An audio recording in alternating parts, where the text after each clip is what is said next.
नमो नमः। प्रवाचिका अहंदया जोशी संस्कृताध्ययने समेषां स्वागतम्। अधुना अग्रिमा कथा पठिष्यते। अस्तु तर्हि आरंभं कुर्मः।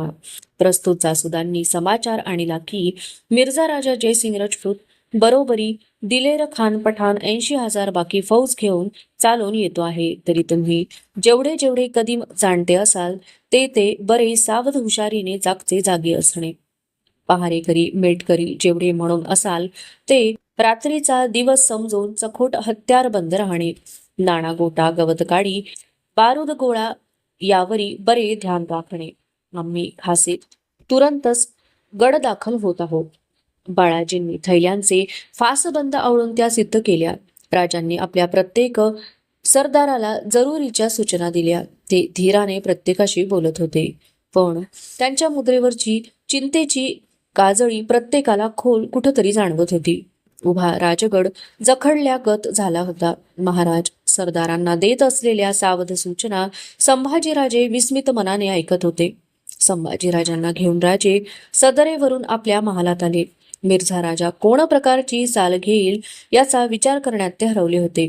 संध्याकाळची लांबट किरणे अजून बाले किल्ल्यावर रेंगाळत होती। मंचकावर बसलेले बाळराजे अस्वस्थ फेऱ्या घेणाऱ्या राजांकडे एक नजर बघत होते। शेवटी न राहून त्यांनी राजांना विचारले, महाराज साहेब, राजपूत म्हणजे काय? राजांचे फेऱ्या घेणारे पाय तो प्रश्न ऐकताच जखडल्यासारखे झाले। तो प्रश्न राजांचे काळीज पार चिरत गेला होता। क्षणभर ते बाळराजांच्याकडे बघतच राहिले। मग धीम्या पावलांनी ते मंचकाजवळ आले। शंभूराजांच्या डोळ्यात आपले डोळे खोल रुतवून दाटल्यासारख्या घोगरट आवाजात त्यांना म्हणाले, राजपूत म्हणजे राजाचे पुत्र, राजाचे फर्जंद, राज्य करणारे। पण ही फार जुन्या काळची बाब झाली। आता राजपूत राजबंदे झाले, नमक हिलाल चाकर झाले। तुम्ही राजपूत आहात, आम्ही राजपूत आहोत आणि मिर्झा राजाही राजपूतच आहे। आणि मग राजे कितीतरी वेळ शंभूराजांना राजपूत, राजपुताना, मिर्झा राजे, औरंगजेब, मोगलशाही याबद्दल बरेच काही सांगत राहिले। एक दीर्घ निश्वास फेकला सोडून ते मंचकाजवळ गवाक्षाच्या महिरपीजवळ आले। महालाच्या रोषणाईकाने अजून बैठकीत पेटते टेंभे चढविले नव्हते। राजांना उगाच आपली राजमुद्रा आठवली, प्रतिपत चंद्र रेखेव वर्धिष्णुर विश्ववंदिता। मंचक उतरून राजांच्या पाठीशी येऊन संभाजीराजे उभे राहिले। त्या दोघा पितापुत्रांना परशुचा आकार घेत डुबतीला लागलेले सूर्यबिंब दिसत होते। शंभूराजांच्या मनात विचार घोळत होते, आम्ही राजपूत आहोत, मिर्झा राजाही राजपूतच। कसा असेल तो मिर्झा राजा? आबासाहेबांच्या सारखा? छे, मग महाराज साहेब त्याच्यासाठी एवढे चिंतेत पडलेच नसते। बाहेर ऊन तावत होते। उभा राजगड आत पळून निघत होता। संभाजीराजांच्या महालात आपल्या गोंदल्या हाताने मठातील थंडगार पाण्याचा पेला शंभूराजांच्या हाती देताना धाराऊ म्हणाली, कायली व्हती या जीवाची निस्ती। आणि तिने आपल्या कपाळावर दाटी केलेला घाम डाव्या हाती पदर घेऊन निपटला। इतक्यात जिजाबाई महालात आल्या। घाम पुसलेला अंगावरचा पदर धाराऊने लगबगीने ठाके ठीक केला। शंभूराजे आऊसाहेबांना बघताच कमरेत वाकले। पेला डाव्या हाती घेत त्यांनी मुजरा केला। घ्या म्हणत जिजाऊंनी पुढे होत पेला त्यांच्या ओठांना भिडविला। पाणी पिताना बाळराजांच्या पापण्या क्षणभर मिटल्या गेल्या। जिजाऊंची नजर त्यांच्या कपाळीच्या 2 दळी शिवगंधावर गेली। सकाळी त्यांनीच ते बाळराजांच्या कपाळी रेखले होते। गडावर अनेक दासदासी होत्या। राजांचा 7 राण्यांचा राणीवसा होता, पण बाळराजांच्या कपाळी शिवगंध रेखण्याचे काम जिजाबाईंनी कुणाच्याही हाती आजवर जाऊ दिले नव्हते। त्यांचे ते समाधान होते, कसले होते, कसे होते हे कुणालाही सांगता येणार नव्हते। हातचा रिता पेला बाळराजांनी चौरंगावर ठेवला। जिजाबाई त्यांना काही बोलणार होत्या, इतक्यात पाली दरवाजावरची गडचडीची दुडदुडणारी नौबत सर्वांच्या कानावर आली। जिजाऊंचा चिंताक्रांत आक्रसलेला चेहरा क्षणभर त्यामुळे उजळल्यागत झाला। चला बाळ शंभू राजे, गड चढतायत, सदरेवर जाऊ। जिजाबाईंनी बाळराजांचा हात आपल्या हाती घेतला आणि त्या सदरेच्या रोखाने चालू लागल्या। तोरणा, प्रतापगड, चंदनवंदन, रोहिणा, पुरंदर अशा 12 मावळातील आपल्या साऱ्या किल्ल्यांची नाकेबंदी नजरेखाली घालून राजे राजगडाकडे परतत होते। पद्मावती माचीवर राजांची पालखी ठाण झाली. माची मागून निघणाऱ्या भुयार मार्गाने राजे बालेकिल्ला चढून वर आले. सदर प्रवेश करणाऱ्या राजांना जिजाबाई डोळे जोडून बघत होत्या. राजांचे कपाळ घामाने डबडबून गेले होते. दोन दळांचे शिवगंध त्यामुळे चौकाठाने ओघळले होते. ते बघताना जिजाबाईंच्या जीवाची नुसती काहिनी होत होती. राजे राजगडावर आलेला 8 दिवस लोटले नसतील, तोच दिलेर मिर्झाची प्रचंड शाही फौज मुळामुठेचे पाणी घुसळून टाकीत पुण्यात घुसली. गौर, हाडा, बुंदेला, राठोड, कछवाह, चंद्रावत अशा राजबंद्या राजपुतांच्या केशरी डेरा राहुट्यांची प्रतिबिंबे मुळामुठेच्या पाण्यावर तरंगत हिंदोळू लागली. दिलेर खानाच्या दिमतीखाली सगळ्या जातीचा खान पुण्यात ठाण झाला. हत्ती, घोडे, उंट यांच्या कालव्याने प्रांत पुणे सुन्न झाला. अब्दुल्ला खान, फत्ते लष्कर, महेली या अगडबंब तोफांची भांडी तोफखान्याचा प्रमुख मीर अतिश खान याने रांगेत आखून ठेवली. पाठीकडे झुकते झालेले किमोश डोक्यावर घेऊन चुनीदार विजारीचे डगल जाम्यावर झगमगीत जाकिटे चढवलेली दिलेरचे पठाणी आणि बहलिया हशम घोडे फेकीत पुण्यात धुमाकूळ घालू लागले. डोक्यावर केशरी साफे बांधलेले हनुवट्यांजवळ दाढ्या पेरलेले मिर्झा राजांचे कुंवर, सिंग आणि ठाकूर राजांच्या खबरा उसळण्यासाठी 12 मावळात घुमू लागले. आले. दिल्ली दरबारचे सगळ्यात ताकदवर आक्रमण मराठी दौलतीवर चालून आले. प्रभू रामचंद्राच्या रघुकुलाचा वारसा सांगणारा मिर्झा राजा राजांचे श्रीचे राज्य तसनस करण्यासाठी स्वामीनिष्ठेच्या खिल्लती काबे पांघरून आला. येताना तो रणचंडीचा कोटी यज्ञ पेटवून आला होता. त्यात काही कमी पडायला नको म्हणून तो आता मराठी मुलखाची होळी पेटविणार होता. त्याची उमर 60 वर्षांची होती. 60ला बुद्धी नुसती नाटीच होत नाही तर खोटी सुद्धा होऊ शकते. कारण आजवर जे कधीच घडले नव्हते ते आता घडणारे होते. मराठे राजपूत एकमेकांवर उभे हत्यार धरणार होते. सूर्यवंशजाकडून लवकरच एक साक्षात सर्जा सूर्यच ग्रासला जाणार होता. पुण्यात येताच मिर्झा राजाने तळाचा कब्जा आपल्या हाती घेऊन राजा जसवंत सिंगाला रिहा केले. जसवंत सिंग दिल्लीच्या रोखाने कूच झाला. आपल्या डेऱ्यात बसून हुक्क्याच्या नळीतून धुराचे फव्वारेच फवारे फेकीत दिलेर खान शिवाजीच्या कुठल्या किल्ल्यावर आग उकावी या खयालात डुबून गेला होता. मोहम्मद तरखान, रसूल बेग रोजमानी, कुवत खान, सय्यद बुखारी, तुर्कताज खान, जबरदस्त खान, घैरत, मुझफ्फर, मीर अतिश खान हे शाही बंदे हात बांधून त्याच्या समोर खडे होते. आपल्या आलिशान शामियान्यात खुशबूदार सरबताचे घोट घशाखाली सोडीत मिर्झा राजा शिवाजीवर किती ढंगाच्या चाली रचाव्यात याचा विचार करीत होता. उन्हाच्या तलखीने त्याचे पातळ ओठ पुन्हा पुन्हा सुकत होते. सरबत कामी येत नव्हते. अफजल खानाला उर भेटीत फोडणारा, शास्ताखानाची बोटे छाटणारा, शाही सुरतेची शान लुटणारा सेवा त्याच्या डोळ्यांसमोरून हलत नव्हता. मध्येच त्याच्या कपाळावरचा केशरी कुलटिळा आक्रसत होता. चढत्या उन्हाबरोबर त्याच्या जीवाची नुसती काहिली होत होती. नेहमीच्या पूजेतील स्फटिक शिवलिंगावर राजांनी आपल्या सडक बोटांनी बेलपत्रे वाहिली. क्षणभर आपल्या दळदार पापण्या मिटत त्यांनी हात जोडले. हे शिवलिंग कैक वेळा त्यांच्याशी न सांगता येणाऱ्या बोलीत बोलत आले होते. काजळणाऱ्या त्यांच्या मनाला हे स्फटिक स्वच्छ करीत आले होते. आज मात्र कधी नव्हे. ती निळ्याशार कंठाची भस्ममंडित अशी साक्षात शिवाची मुद्राच त्यांच्या मिटल्या डोळ्यांसमोर खडी ठाकली. तिचा दाट निळा कंठ बघताना राजांचे उभे राजेपणाचे भान थरकून उठले. त्यांनी डोळे उघडले. समोरचे स्वच्छ शिवलिंग अंगभर तळपतच होते. शेजारी उभ्या असलेल्या संभाजी राजांनी नजरेने शिवलिंगावर बिल्वदले वाहण्याची इशारत केली. शंभूराजांनी तबकातील 2 बेलपत्रे स्फटिक सुंदर शिवलिंगावर वाहिली. राजांनी मिटले तसेच त्यांनी हात जोडून आपले डोळे मिटले. त्यांच्या मिटलेल्या छोटेखानी डोळ्यांसमोर मात्र महाबळेश्वरच्या माथ्यावर कृष्णेच्या पात्रात गळाभर पाण्यात उतरलेल्या आबासाहेबांची शिवपिंडीसारखी दिसणारी मुद्राच क्षणात उभी ठाकली. ती दिसताच त्यांनी जोडलेले हात उचलून आपल्या कपाळाला नेऊन भिडवले. चला, राजे त्यांच्या खांद्यावर हात चढवीत म्हणाले आणि शंभूराजांच्यासह राजे जिजाबाईंच्या महालाकडे निघाले. जिजाबाईंना वंदन करून ते त्यांच्या सोबतीने राजगडाच्या बालेकिल्ल्याच्या सदरेवर आले. सदरेवर सरलष्कर नेताजी आनंदराव हुर्तोजी, येसाजी मोरोपंत, निराजी, रावजी, कर्माजी, अण्णाजी दत्तो, सिदोजी, रघुनाथपंत कोरडे अशी मंडळी हात बांधून उभी होती. कुणाचीच मान वर नव्हती.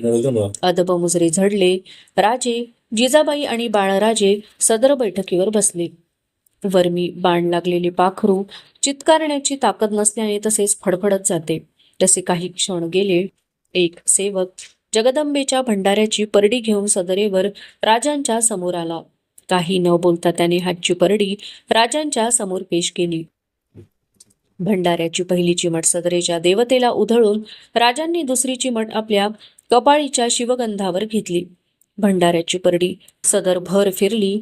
इमानी कपाळे भंडाऱ्याने भरली. राजांच्या हात इशारतीवर सगळी मंडळी बसती झाली. भयान शांतता पसरली. कधी नव्हे एवढ्या जाणवणाऱ्या गंभीर आवाजात राजे बोलू लागले. आम्हास ज्याची धास्ती होती ते समोर आले. औरंगशहाच्या मनी आमचे श्रींचे राज्य सलते. ते बुडवावे म्हणून त्याने नामजात केलेले दिलेर व मिर्झा पुण्यावर उतरले. मिर्झा राजाची चाल अजून खुली झाली नाही, पण आम्ही ती जाणतो. आता त्याच्या जमेती कोंढाणा किंवा पुरंदराच्या रोखानं कूच करतील. औरंगशहास रजा बंद करण्यास मिर्झा राजा हरहुन्नरी कोशिश करेल.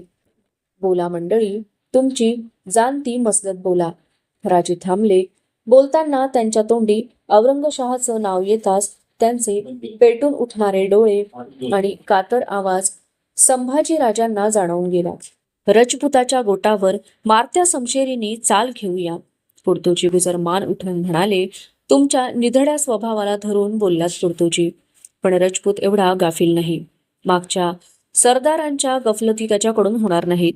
बादशहांच्या 2 डुया त्याने बघितल्या आहेत. राजे शांतपणे म्हणाले. मोगलाई मुलकात घुसून फूल देतेल अंगावर घेतला तर. नेताजींनी आपली थोराड पगडी डोलावीत मसलत पेश केली. मंच बोललात नेताजी, आम्ही तीच कामगिरी तुम्हास जोडून देणार आहोत. परिंड्याच्या परगण्यात तुम्ही फौजबंद होऊन उतरा. पण हा हुन्नरही किती नतीजा पावेल आम्हास शक आहे. मिर्झा राजे मुत्सदी आहे, धीमा आहे. सगळे सदरकरी खामोश झाले. कोणालाच काही सुचत नव्हते. बराच वेळ राजे बोलत होते. मिर्झा राजाचा पठाण दिलेरचा हुबेहूब परिचय करून देत होते. औरंगजेबाच्या चालबाज धूर्त राजकारणी डावाची उकल करून सांगत होते. शेवटी ते म्हणाले, आम्हास औरंगजेबाच्या कडव्या चालीची खंत वाटत नाही. कीव वाटते ती मिर्झा राजाची. दिल्लीपती होण्याची त्याची योग्यता. तोच आज आमच्या पहाडियांच्या मुलखात बादशहाचा नमक हलाल चाकर म्हणून उतरतो आहे. आता श्रींची इच्छा बलवत्तर, आमचा भार त्यांच्यावर म्हणत राजे उठले. मने जखडलेले सदरकरी उठले. त्यांच्यातील रघुनाथपंत कोरड्यांच्याकडे बघत राजे म्हणाले, रघुनाथपंत, तुम्ही जरा आमच्या महाली भेटा. राजांच्या पाठीवर झगमगणाऱ्या जाम्यावरच्या जरीबतूच्या ठसठशीत कोयरीवर डोळे जोडून जिजाबाईंच्या बरोबर चालताना संभाजीराजे कसल्या तरी विचारभिंगरीत अडकले होते. राजांच्या महालात येताच त्यांनी राजांना विचारले, हा औरंगशाह असा कोण लागून गेला आहे की तुम्ही त्याच्याबद्दल इतकं बोलावं? त्यांच्या प्रश्नाने जिजाबाई आणि राजे चमकून एकमेकांकडे बघतच राहिले.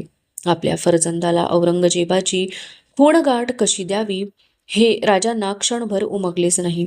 बाळराजांच्या जवळ येऊन त्यांच्या दोन्ही खांद्यावर आपले तळहात चढवून त्यांचे खांदे आवळत त्यांच्या कपाळीला शिवगंधाकडे बघत राजे म्हणाले, तो दिल्ली तख्ताचा बादशहा आहे शंभूराजे.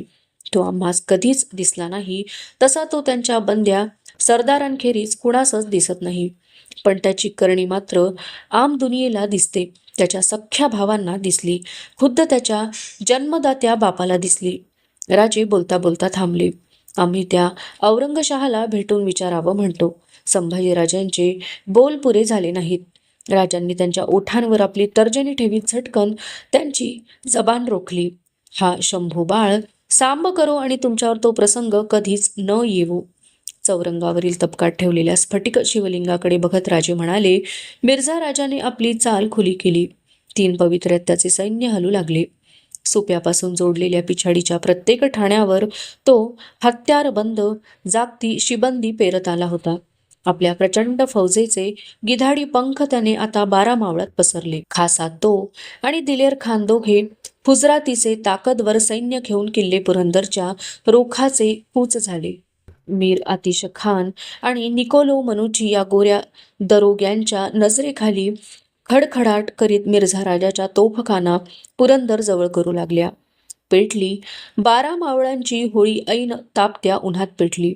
डोंगर पायथ्यांना आसरा धरून उभी असलेली मौजी खुर्दे बुद्रुके घोड्यांच्या दौडत्या टापांखाली रगडली जाऊ लागली. सरपणाच्या रानशेणी आणि काटक्या गोळा करण्यासाठी बाहेर पडलेल्या तरण्या ताठ्या कुणबी बायका काफर की दौलत कमीने की औरत म्हणत चालत्या घोड्यांवर घेऊन त्या हातपाय झाडीत किंचाळत असताना पळविल्या जाऊ लागल्या. त्यांच्या थरकत्या किंकाळ्या मावळाच्या दऱ्यात गायब होऊ लागल्या. दावणीची जनावरे नंग्या तेगींनी दावी छाटून तांड्या तांड्यांनी मोगली गोटांकडे हाकारली जाऊ लागली. शेपट्या उचलून खूर झाडीत नवख्या मुलखाकडे फेसाटत धावताना ते अश्राप तांडे केविलवाणे हंबरू लागले. दिवसा ढवळ्या पेटत्या मशाली घेऊन वाडीखेड्यात घुसणारे पठाणी, तुर्की, मुघल, बहलिया, हशम, गंजी घरट्यांना मशाली भिडवू लागले. वेठ बिगार करून घेण्यासाठी पकडलेल्या कुणब्यांच्या पाठी कोरड्यांच्या फटक्यांखाली फुटू लागल्या. गावेच्या गावे लुटली, जाळली, रगडली जाऊ लागली. काढण्या चढवून ताणीव गावचौकात आणलेल्या मावळ्यांवर कोरडे ओढताना दिलेरचे हशम गर्दना मागे टाकीत खदखदा हसत विचारू लागले, सुमर की औलाद, कहा है तुम्हारा शिवाजी? उभ्या मुलखाचे सुरूरपण सुकत चालले. तावत्या उन्हात 12 मावळांवर अवकळा उतरू लागली. शाही फौजेचा घरघरता वरवंटा अश्रापांच्या मोडक्या तोडक्या संसारावर निर्दयपणे फिरू लागला. माणसे हकनाक मरू लागली. राजेवाडी सासवड मार्गाने पुढे सरकलेला फौजबंद दिलेर खान पुरंदरच्या पायथ्याला भिडला. पाठोपाठ भुलेश्वरच्या खिंडीतून मिर्झा करे पठारावर उतरला. किल्ले पुरंदरला अफाट शाही फौजेचा घेर पडला. कऱ्हा नदीच्या काठाला ठोकलेल्या खुंट्यांना जखडलेल्या तणावांचा आधार घेत केशरी करड्या रंगांच्या राहुट्या, डेरे, तंबू शामियाने उठले. हत्ती उंट चित्कारू लागले. पुरंदरच्या सदर दरवाजाच्या बाजूला खासा दिलेर, किरतसिंग, मीर आतिश खान, इंद्रमण बुंदेला, उदय भान गौर, रसूल बेग, जबरदस्त खान यांनी आपल्या बरकंदाज हशमांचे वळे उभे केले. मोर्चे रोखलेल्या तोफांच्या भांड्यांची तोंडे किल्ल्यावर बेसुमार आग ओकू लागली. किल्ले पुरंदर हा जोड किल्ला होता. पूर्वेच्या बाजूला रुद्रमाळ उर्फ वज्रगड हा छोटेखानी किल्ला होता. त्याला धरून पुरंदरच्या माच्या पसरल्या होत्या. मध्ये होती एक निरुंद खिंड, भैरव खिंड. वज्रगडावर पुरंदरची सारी मदार होती. तो गडच मंदिराच्या पायरीसारखा होता. पायरी ओलांडली की पाऊल जसे मंदिरात तसे वज्रगड पडला तर पाऊल किल्ले पुरंदरात. आता जोड होती पुरंदरच्या पराक्रमाची आणि दिलेरच्या दंग्याची. गडावर रामोशी, महार, कोळी आणि कहार या धारकऱ्यांची 1,500 शिबंदी होती. गडाला आधार होता त्यांच्या नेकीचा आणि राजांनी स्वतःहून रुजू केलेल्या मारत्या समशेरीच्या. काळभैरव पट्टेबाज मुरारबाजींचा. राजगडच्या पद्मावती माचीवर कबिल्याचे मेणे सिद्ध होते. जिजाबाई, सोयराबाई आणि राजे बाले किल्ला उतरून पद्मावती माचीवर आले. बरोबर संभाजीराजे, सखुबाई, राणूबाई, अंबाबाई आणि नानीबाई असा राजांचा गोतावळा होता. आता राजांच्या घरचीच झालेली धारव होती. मोरोपंत, अण्णाजी दत्तो, येसाजी, रघुनाथ पंत, पुडतोजी, निराजीरावजी ही मंडळी मासाहेबांना निरोपाचे मुजरे घालायला माचीवर जमली होती. राजांच्या आग्रहाने जिजाबाई राजगड सोडून कोंढाण्याकडे सोयराबाईंच्या सह चालल्या होत्या. पुरंदराला 4 मजलांवर दुश्मन फौज तळ टाकून असताना आता सगळ्यांनी एका जागी राहणे हिसाबी नव्हते. जिजाबाई गड सोडायला तयार नव्हत्या. राजांना आणि बाळराजांना शत्रू तोंडावर असता एकाकी टाकून जायला राजी नव्हत्या. पण राजांनी हरतऱ्हेने त्यांची समजूत घालून त्यांना जाण्यास तयार केले. राजांनी पुढे होत मासाहेबांच्या पायांना हात लावले. संभाजी राजांनी आऊसाहेबांच्या पायावर कपाळ टेकविले. त्यांना उठवून जिजाबाई म्हणाल्या, आम्ही निघालो बाळराजे, आता राजांच्या महाली झोपत जा. ते उद्गार ऐकताना राजांचा ऊर गलबलून गेला. संभाजीराजांनी सोयराबाईंच्या पायांवर मस्तक टेकविले, पण सोयराबाईंचे त्यांच्याकडे लक्षच नव्हते. त्या गड सोडण्यापूर्वी नजर जोडून फक्त मिळतील तेवढे राजे डोळ्यात भरून घेण्यात गुंतल्या होत्या. राजांची नजर समोर दिसणाऱ्या निशाण चौथऱ्यावरच्या उंच निशाण काठीवरच्या जरी पटक्यावर होती. जिजाऊंच्या जात्या स्वारीला सगळ्यांचे नमस्कार मुजरे झाले. पुरंदरच्या वेढ्याला 15 दिवस लोटले. किल्ले पुरंदर प्राणबाजीने भांडत होता. रात्री बेरात्री गडावरचे मावळे तुकड्या तुकड्यांनी दिलेरच्या गोटावर एल्गार करीत चालून जात होते. सावध असलेला दिलेर निकराने छापे मोडून काढीत होता. हत्यारे चालविताना कामी आलेल्या धारकऱ्यांची प्रेते गड उतरंडीवर तशीच पडत होती. हाती लागलेल्या प्रेतांच्या पायांना काढण्याचे फास अवळून घोड्यांच्या टापेला बांधून त्यांनी दिलेरच्या गोटासमोर फरफट्टी धूळ धिंड निघत होती. करे पठार पेटत्या तोफांच्या भांड्यांच्या दणक्याने दणाणून निघत होते. अस्मान धुराने काळवंडत होते. महार कहार कोळी रामोशी मरत होते. मरता मरता झंझत होते. आपल्याच हिप्पाड पठाणी हशमांच्या घामेजल्या उघड्या पाठीवर कोरडे ओढीत फत्ते लष्कर अब्दुल्ला खान मेहेली या अवजड तोफा दिलेर मीर अतिश खान आणि निकोलो मनुची यांनी वज्रगडावर वर्मी आगमार करतील अशा उंचीच्या धमधाम्यांवर आणल्या. त्या दणकत्या 3 नागिणींनी वज्रगडाला खिंडार पाडले, गडाला पान लावले. अवशिष्टा कथा अग्रिमे भागे पठिष्यते. अस्तु तर्हि पुनर्मिलामः. तावन्मंगलं भूयात्, शुभं भूयात्. नमो नमः. धन्यवादः.